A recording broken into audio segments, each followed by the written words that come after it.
everyone, to the R.E.S.T podcast, where our goal is to help each and every one of you displace confusion, chaos, and dis-ease in order to heal and find significance in life.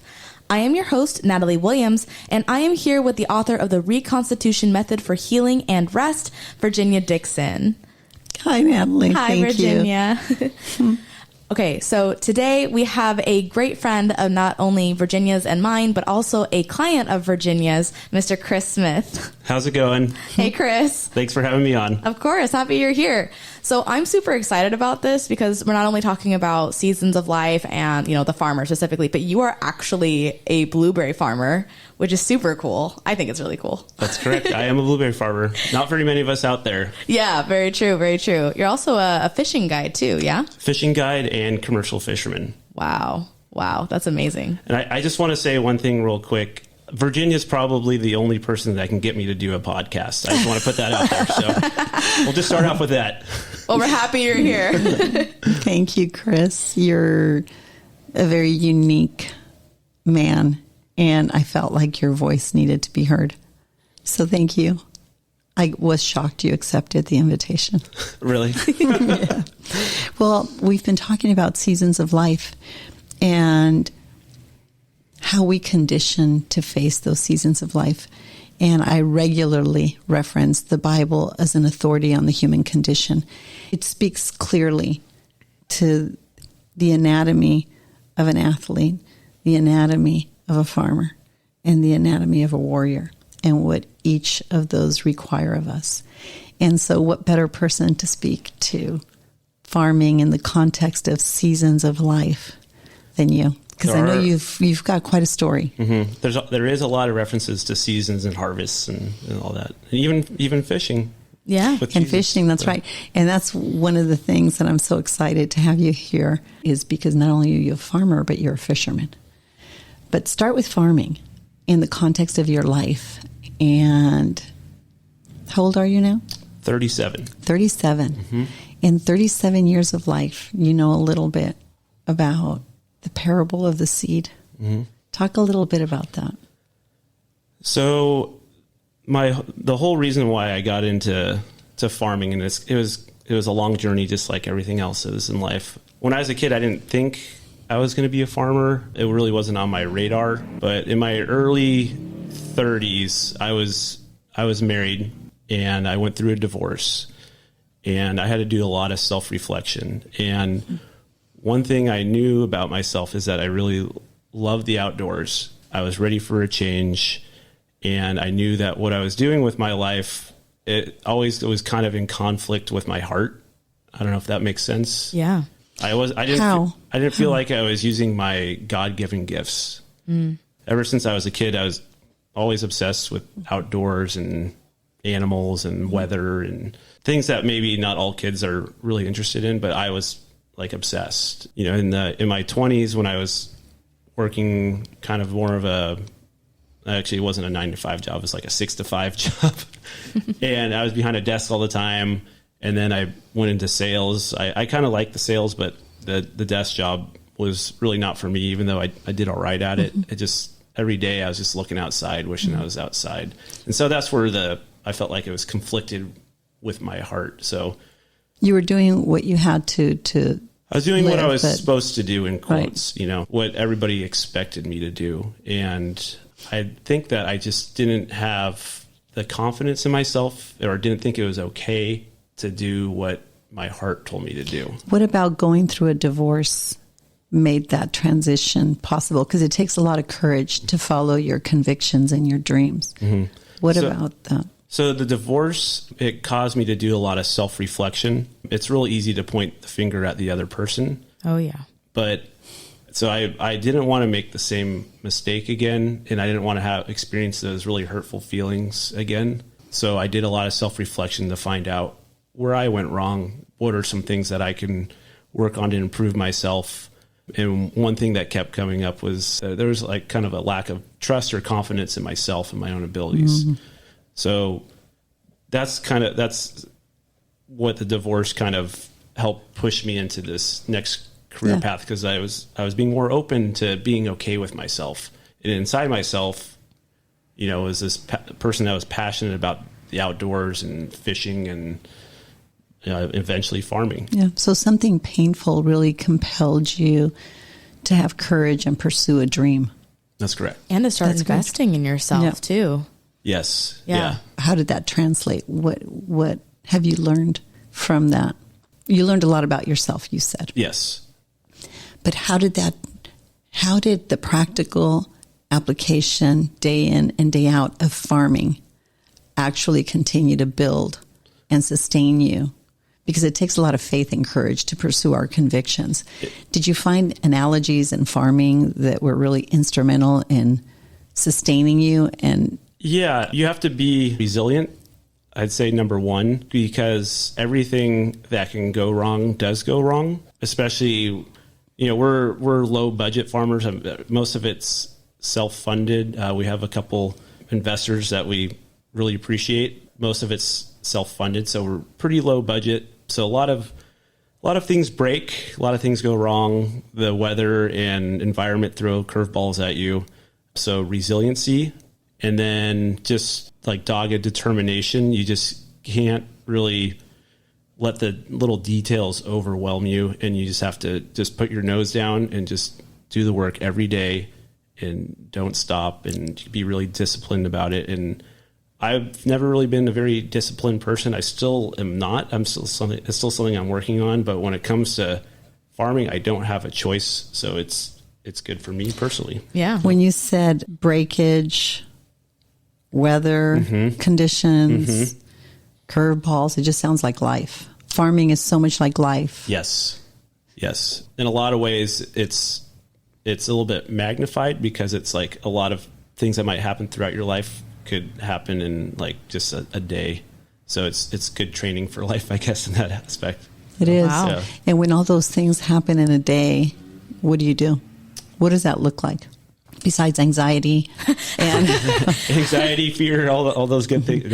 Really, what does it look like in the sense of how you feel when all those things? It really does look like Fear a lot of times fear and anxiety. Sometimes it comes up that way, and just stress, and you just have to find a way to deal with it. And the way that my business partner and I usually deal, or I try to give it to God. I can always do a better job at that, but sometimes I put too much faith in myself, but that's a different conversation. So you pray? I do pray about it, yeah. And I let myself feel the feelings too. I don't know if does that make sense? Perfect. Yeah. I love how you said my partner and I. You have a partner, and I'm always compelled by that because we see that in the New Testament, the disciples are sent out 2 by 2s. And as one deals with the frontal impact and effects of things, it's like the other person's has their back. Yes. Somebody has your back. I can tell you from my experience that having a good partner, whether it's a business partner or a partner in a relationship, if you think you can get a lot of work done by yourself, try having somebody that's a great partner with you. You can get 10 times the amount of work done if it's the right person, whether it's a relationship, business, whatever. Did you have to learn how to become a good partner? And did he? Yes. Fortunately, with my business partner, Kolk, we've known each other for a long time. We've done a lot of fun things together. And we definitely butted heads the first year, but we're both pretty good about expressing what we're feeling and not letting it get in the way. And we try to make it fun too. The miserable situations, that's probably when we joke around the most. So what you just mentioned is so important. And I just want to reiterate that. Well, first thing you mentioned was prayer. Knowing that, yes, there's a physical, tangible things we all need to deal with, but there's something outside of that sustains and governs and rules and overrules, and you access that. That was wonderful. The other thing is there's a partner. There's somebody there to go to that's got your back, and that requires being able to identify how you feel and having healthy communications about the complexity of it all. And those are 3 very important things you just mentioned, and I just wanted to make sure everyone... Could I give you a 4th one too? Please. Okay. So in my previous marriage, I felt like I couldn't be myself, and what the things that I was interested in were wrong. And so I didn't feel like I had a lot of support. Just being myself was wrong. That's how I felt.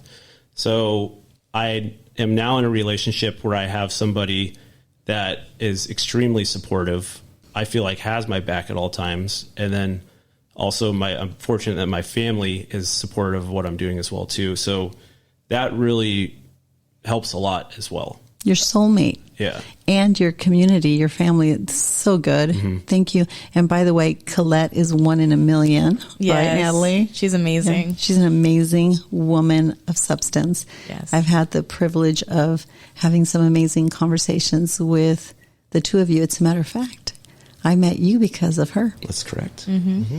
Do you remember anything specific about the first few meetings? I do remember the first meeting was over Zoom, and then the second one was here. That's right. Yeah. We met over Zoom. Ooh, mm-hmm. Good memory. When you came in the office and we sat down and we talked, we had an amazing conversation. Of course, we went over, much to Natalie's chagrin, who's sitting there nodding her head. Yes, you did. We went over and you said some amazing things. You had context for R.E.S.T. You really sat there and you were absorbed and really captivated by all the facets of this. And now that I've gotten to know you, it's because so many of the things you're familiar with in your trade, farming and in fishing, are woven into the tapestry of what I do with R.E.S.T. But when you sat here with me and Colette the first time, and we did spend quite a bit of time together, do you remember your takeaway? Because we hit it off.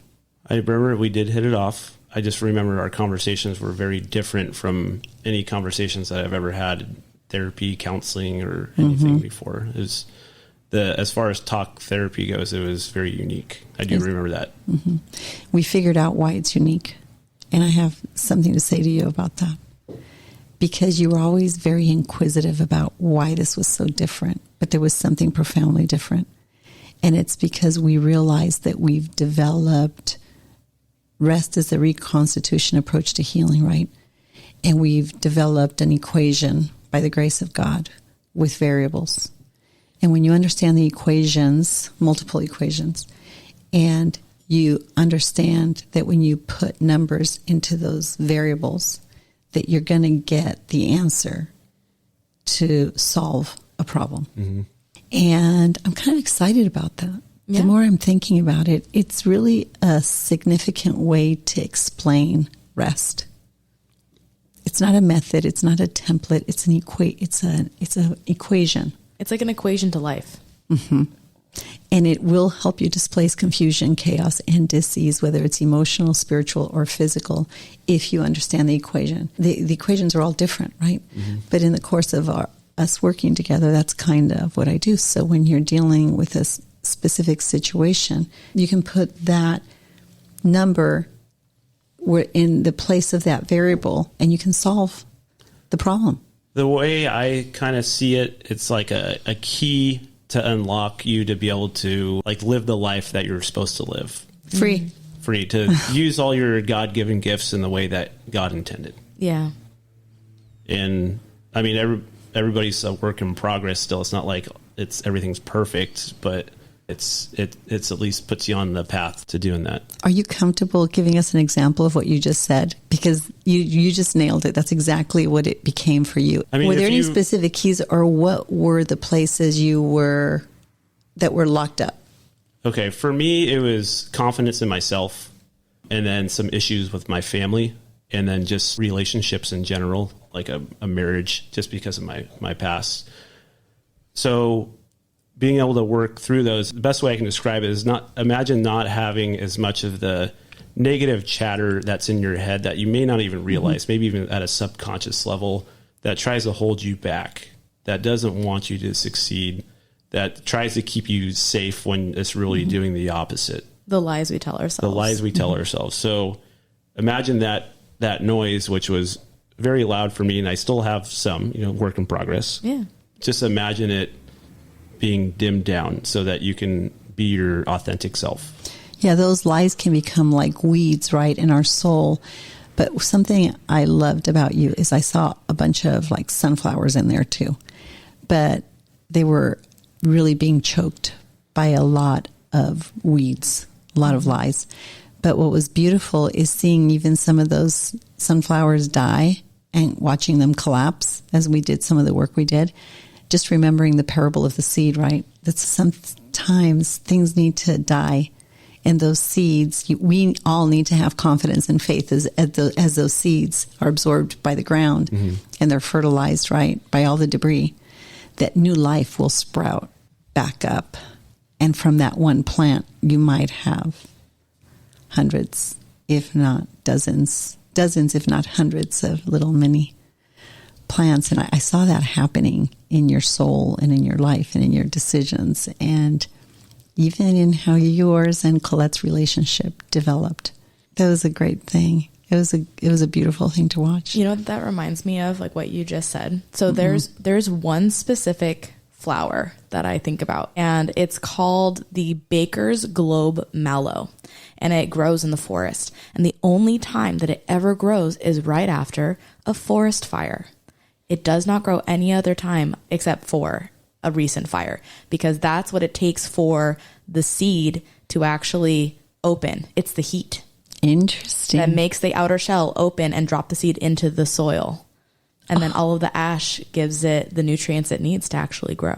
Well, we should have thousands of them growing all around us. I know, in California. At the villa. Yeah, in California. Right? Yeah. Mm-hmm. I kind of like that metaphor because especially in farming, like death and decay can actually be productive in some ways. You know, like when you make compost, you know, it's just a bunch of stuff decaying, and it can provide a lot of nutrients if it's done correctly, you know. So I kind of like that analogy, you know. That was good, Natalie. Yeah. I had a really hard past few weeks. Somebody very near and dear to my heart died, and her name's Kelly Earnby, and she's a deputy district attorney here in California. And we had hopes and dreams and beautiful things. We were working on amazing projects, and a 15-minute conversation with Kelly at midnight or 1 or 2 in the morning, depending on when she could call or I could call her, was like having a 3-hour conversation with somebody else. And I just feel like there's a huge hole in my heart. And it's taken me a few weeks to recover from it. And it's hard not to ask those questions. Perhaps your marriage was ending, your first marriage. But what happened? How does this make any sense? What good can possibly come out of this? And having some really hard, honest conversations with God and with myself. And it's been a few weeks, but I do see fruit coming forth from that loss. Nothing will fill her space in my heart, right? Yeah. But still, the fruit that's coming from that loss is something beautiful and productive.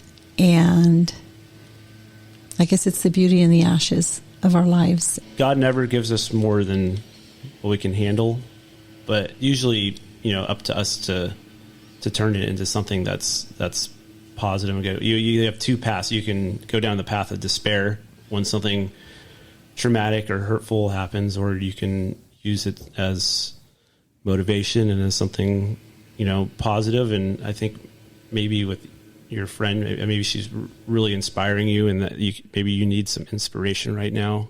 I think that's what's beautiful about our common humanity. There's so much brokenness, but there's this desire and this hunger to understand and to reason the significance of things and to find significance in reasoning, right? To displace the confusion, the chaos, and the disease that comes at us sometimes, like those tennis ball machines, you know, that used to feed me balls when we'd hit tennis balls in high school. It's kind of like that. Life just comes at us like that. But I think it's the knowledge that, wait a minute, we were meant for more than this. And life is beautiful, and God has shown up in peculiar ways, perhaps, but certainly trustworthy ways in my life. And I've heard his quiet, gentle whisper. I think when we're faced with loss of any kind, right, in these seasons of life, that we have to give ourselves time to pause and think deeply in some cases, in other ways feel deeply. Yeah. And in other cases just breathe, knowing that you got to hang on to the knowledge that there's purpose to everything under the sun. Yeah. And I want to piggyback off of that because so you and I both have been divorced and gone through that. And something that is so tempting to do, especially when you're in that place of loss. And young. And young. You're so oh my young. gosh. And young. Yes. It's so easy to just sit in the pain and just sit in the feeling of abandonment 100%. and that feeling of like, it's almost dangerous how tempting that is, right? Because you're tired, right? Like you were fighting for however long.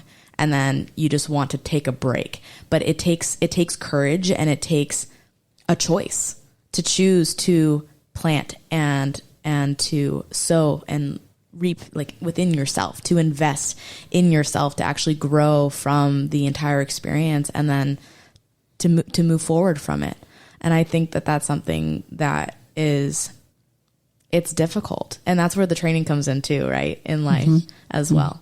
But I love that you chose to invest in yourself, and I know what that's like and going through all of that. So it's, yeah. Well, I appreciate you understand where I'm coming from. Yeah, of course. Yeah, you're right. It is a choice. And I just remember some days where I felt like I didn't win. Like I could barely get out of bed or I didn't get out of bed. Yeah. Right. But then the next day I'd do my very best to get out, and it is a choice. Mm-hmm. It is a choice, but you have to. It's not an easy. It's not. It's a battle every day. Yeah, and you have to be okay with yourself, and you have to be okay if your best isn't your normal best. Like you just have to do your best every day, and if your best is just getting up and making your bed, you have to be okay with that. Well, it's having grace with yourself and an understanding. And that's where the increased self-awareness comes from, too, of being like, and having, grace and patience with yourself and just being like, you know what? This is where I'm at right now, but I'm still choosing to push myself forward regardless of how I feel. Yes. Yeah. It's the breakage you were talking about that comes with life and the storms. It isn't just the physical storms of the farming. It's the storms in our lives, right? And then it's all the unexpected surprises that come. It is so much like your trade. Yeah. Life entails so much that you face in your trade. One other thing I want to say is the best thing that you can do if you're experiencing some type of turmoil or whatever is to let yourself feel your emotions and feelings. Like I, for my entire life, thought I shouldn't be feeling those because that means something's wrong, but you're much better off just feeling them, letting yourself cry, getting angry when you're angry, because they don't go away. They just turn into bigger issues that Virginia has to coax out of you down the road when you come in for a therapy session. And, I love that. Yeah, and they're important. They're important because all these unresolved things, feelings, if you will, is the anatomy of disease. These unresolved conflicts. But it's interesting hearing you and Natalie speak about that season in your lives a little bit, because you said when you dealt with the breakage and the storms, the weather conditions, and all the curveballs that came with farming, you said, well, first of all, you said, I prayed. I turned to my partner, and then I was honest with my feelings about things, and I learned healthy ways, and I'm learning always, right? We always learn healthy ways to communicate those feelings. And then you have a life partner. You're not alone. And I think the pursuit of all those things, and Natalie, I know just systematically going through this list right here, it's exactly what you did. Mm-hmm. And I just I'll give Natalie a high five. That's right. High five. I love it. And I've had the privilege of walking alongside those storms with you guys. And it's a beautiful thing. You were on the other end of it, Chris. But the complexity of getting into another relationship. But I think what just captivated my attention in hearing you both go back and forth, it is about breakage. It is about storms. It is about all the unpredictable things, those three things. And it just is about prayer, understanding your feelings, and having a partner, somebody to communicate those with, right? That gets us through. Exactly. And so you're going to find this so funny. So last night, I've been sick. So I went and I decided to do some yoga yesterday because I have not been active. And I was like, I need to get my body active. So I started to do yoga yesterday. And I was like, holy mackerel, I am so sore. I'm so stiff. What am I doing? And it's hurting. It physically hurts as I'm doing yoga. And the yoga instructor who I was watching on YouTube, she was like, she talked about something in regards to strength. and how, whatever pain you're feeling, it was a reminder that it's making you strong. And I went, I should text Virginia right now, because it's so true. You think about it, when you have those aches when you're growing up, right? You're literally growing. They call them growing pains. You're going through pain in order to grow. And I was like, oh my gosh, this is like life. The things that we go through that initially hurt, or even if we're just investing in ourselves to grow ourselves, even just going out of our own comfort zone, that causes strength. And that can sometimes even be painful, right? Especially if you're like an extreme introvert and the first thing you want to do, like learn how to do is say hello. That's uncomfortable, and that can cause pain, but it's what makes us stronger. Right. And I always say, out of the abundance of the heart, the mouth speaks. Yes. And I try to remind people. And the value of what we do here is we help people identify the disparity between what their mind, their heart, their will, their conscience, their feelings reveal, right? That center cavity in their soul, and what the body's carrying. And that's the anatomy of disease. And that's why what we must identify, the disparity between the things we feel, right, in our bodies and the things we speak. But I want to say how I often address laws of nature, things that are self-evident, and speak to our natural affection and why it's so important. Because your mouth will always give you away. Yeah. And there it is. Growing pains. I'm growing and it's going to hurt. We're going to do a whole podcast on these, because I have a whole list, like of 30 of them that I want to talk about. But how the body speaks. It is a law of nature. It's self-evident. It speaks to our natural affections. So even when I recognize, I don't know if I can digest that. Think about it. It is out of the abundance of what's in the heart of a person, the mouth speaks. If we can learn to listen carefully to what intuitively we say, we can get a lot of information, and we can get a lot of strength from trusting what we intuitively pick up, right? Yeah, we know what to do deep down inside. That's right. Yeah. It's just listening to it, weeding through all the background noise and hurt and whatever just happened to you in your life. You have to just try to weed through all that and try to trust your gut and listen to it. And that's what rest is all about. And I think perhaps that was one of the things that you found captivating. I don't know, Chris, but that's what rest is all about, is helping people understand exactly what you said and trust themselves and leverage that, and then build communities around it and conversation around it so you can help each other. I had the amazing privilege of spending a little bit of time with your mom the other day. And of course, I've spoken with your dad, and I can't tell you how rewarding it's been. And I'll tell you another thing about how amazing my conversation with her was. It caused me to think about how desperately we all need each other. Yeah. And the parallels between our lives, to be honest with you. And how sometimes we can become so judgmental about the people we love, and we can be so hard on them because we have so much unreconciled conflict within ourselves. And as you know, Chris, I'm all about bringing people back to helping them understand that, because when we can see the conflict within ourselves and receive the grace of God, which, by the way, the grace of God at the end of the day is his law that's written in our heart that bears witness. I'm sick to my stomach, growing pains, all those little cliche things that we say that are really revealing, in fact, what's happening in our bodies. That's the consequence of the order and the design of all things, that if we can learn to listen to ourselves, we'll understand what's happening. And learning to become skilled at that is the message of rest. So we can love each other better and receive grace and extend each other mercy, which is to overlook an offense. Yeah. So anyway, fun talking to your mom. Yeah, she's awesome. She's beautiful, by the way. She's been a big cheerleader for me. And your dad, too, I will say. He's a beautiful, awesome person, He's been too. a big supporter as well. Yeah. And I want to say another thing, too. Sometimes when we're our weakest and we talk about brokenness of going through divorce and everything. And obviously, I talk about intense things in my office. I have to face intense things, too, in my personal life. But I'm starting to really appreciate the beauty in our brokenness. Yeah. And I guess it's a parable of the seed thing we just talked about, right? And I anticipate now what new growth looks like. And I don't know. It was really, just loved talking to her. And anytime I get to work with a family system like this, it's great.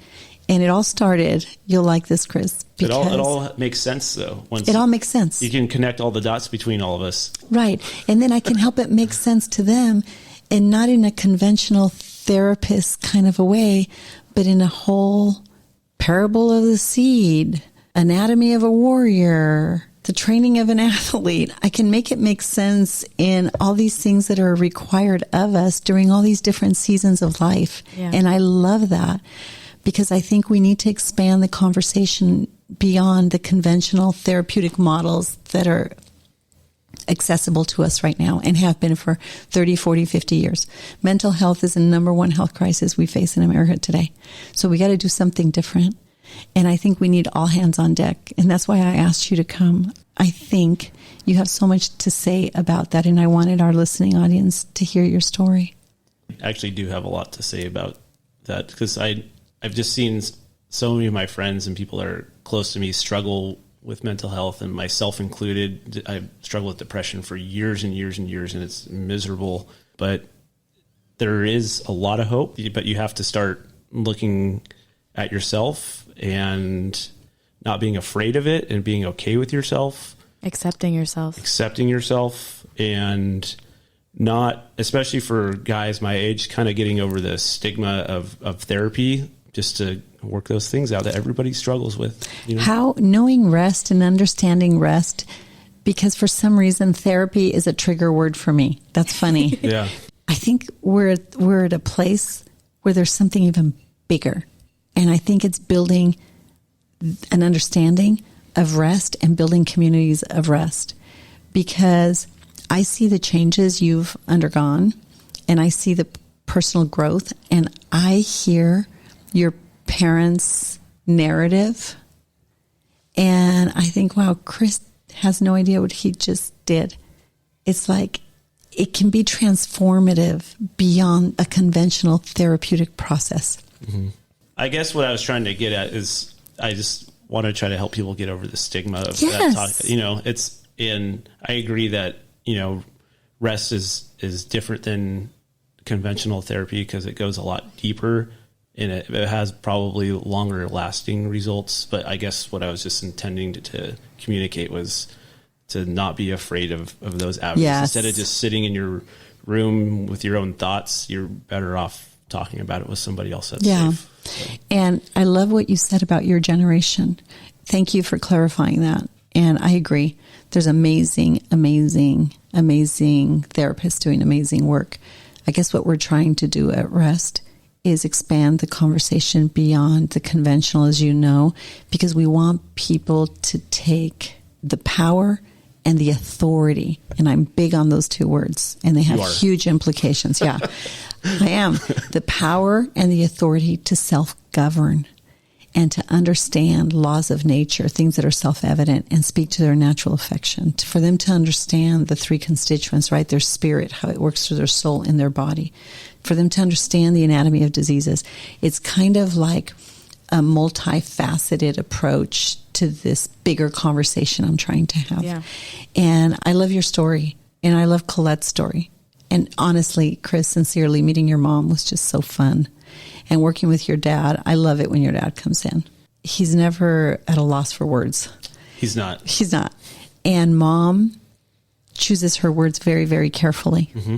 And I found beauty in those two things. And you made so much sense to me talking with them. But I think how enriching. Because I'm an introverted extrovert. Yeah, you're right. An ambivert. So you know what, though, is amazing is just the fruit of that conversation and the fruit of the hard work that you've done and the courage that they both have of doing work on themselves. And I think what this day and age requires of all of us is to look within, beside, behind, before, and to really have this great conversation about rest, relational, emotional, and spiritual truth, and ways that we can displace the confusion, the chaos, and the dis-ease in our lives during all the seasons of life, and what they all mean now. And like you said, sometimes they all come crashing down on you. And I think we're going to talk a little bit about that in our next episode. But you want to close us out? Well, thanks for having me. I do enjoy sharing about my feelings and what I've learned from life and kind of my story. So I appreciate the opportunity to share it. And I guess for people that might still be a little bit confused about rest, it's basically a pathway to spiritual freedom. And in spiritual freedom, it's freedom in all aspects of life once you're spiritually free. Wow. So, I received that. That's a first. Thank you so much. So. That's wonderful. That's a first. We hear that often, but nobody's ever said it on a podcast. So thank you. You're welcome. Good job, Natalie. Oh, thanks. I'm just here. Good job. Thanks, Chris. Thanks for having me. Thank you. It's been awesome having you. All right, everyone. Our upcoming Day of Rest is in Newport Beach on February 26th. If you haven't registered, all of the information is on the website, and please feel free to call us at the office for any questions. For updates about rest and this podcast, please visit our Instagram or Facebook, The Place of Rest. If you'd like more information about Virginia or to support and join the cause of rest, please go to virginiadixon.com/collaborate. Thank you for listening to Rest with Virginia Dixon. We'll see you next Friday.